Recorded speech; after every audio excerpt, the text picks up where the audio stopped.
Hey guys, welcome back to our channel, and today we're joined by the lovely Hope Deer. Hello. Hello. Who is co-founder of the amazing charity, the Grace Deer Trust. So could we just have a little introduction for yourself? Yeah, my name's Hope. Grace was my sister, and she sadly took her life to mental health in 2017.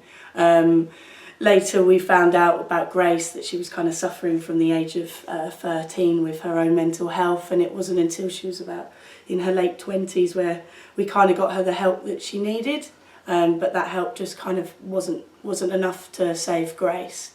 So we decided that, you know, we wanted to make a difference to Surrey and young people around Surrey, so no one had to feel like Grace did, and that's why we've created the Grace Deer Trust.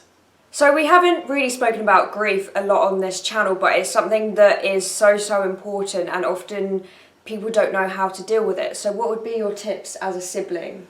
I think grief is such a broad thing to talk about, and I think what's predominant to me around suicide grief is you just got to let your emotions go and go with the flow. As easier said than done. Like if someone said that to me when I just lost Grace, I probably would have told them to do one.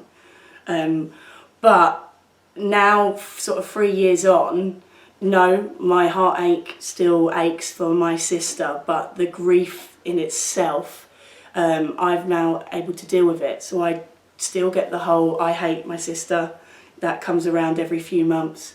Then there's the whole, you know, Grace was amazing, you know, and it's that circle of grief. And I just think once we understand that it's okay to go all full circle in that grief, that we're able to sort of continue, you know, not life to the full. My life will never be full now, but my life, I can still continue and go on and still be happy throughout, you know, the times with Grace not being here. Like it's okay to be happy.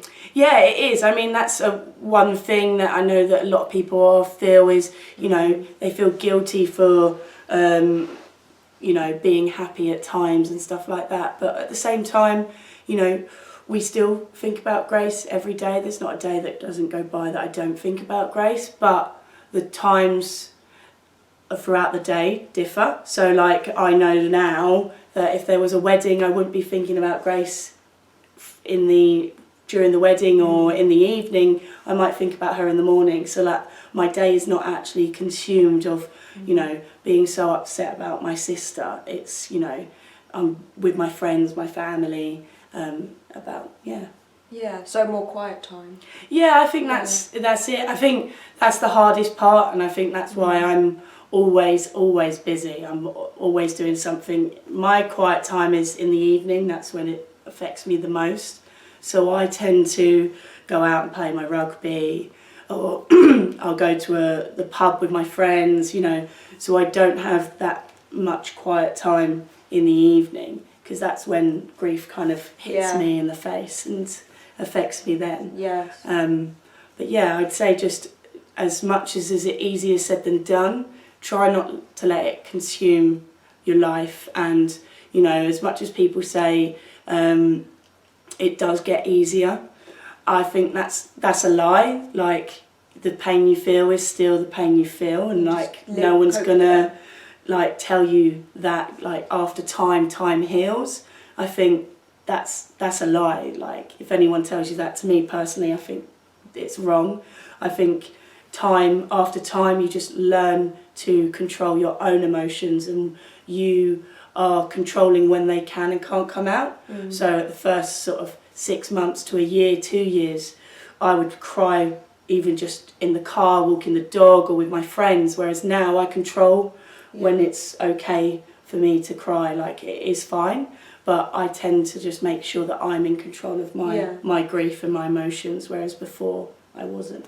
You're in control of it rather than it being in control of you. I mean, I like to think I'm in control of it. You never know. Like, there are some times where, you know, after a few drinks, grief controls me. But I mean, I like to think on a whole, you know, that circle and learning to accept sort of your grieving moments, and that it's okay. Like, I know someone that lost their dad to suicide 10 years ago, and Wow. you know, he's still struggling now. You know, grief does, you know, work in different ways. Yeah. And we could and that's, I think, the thing is that we continually always compare our lives to others, and it's the same with suicide, which really got me is people would try and compare their person's suicide to mine, and I think that's what gets people is, let's not compare each other's suicide, let's compare how we are feeling. And that's the important thing, is that, you know, how I'm feeling is probably the same as how someone else is feeling who's lost someone to suicide, but the actual suicide and how they've lost them is different. And that's what I think we struggle with. We try and compare and see and pull out parts of people's stories and see if that works with us, and it's not. It's just, you know, be you and do you. And it's okay not to be okay. That's your slogan. Yeah, it is. It is definitely. It's okay not to be okay. And our other slogan is "Together we're stronger." I really do believe that, you know, especially in Surrey, if we all pull together, and you know, my experience, your experience, Sam, and everyone else's experience, if we all kind of pull together, we can really make a difference in our small community of Surrey. So thank you so much, Hope, for coming on our channel Thanks and for having spreading me. the good words. And we will see you in the next video. Let us know if that helped you, and if you want more videos on grief and kind of how to cope with it, and etc. Alright, bye!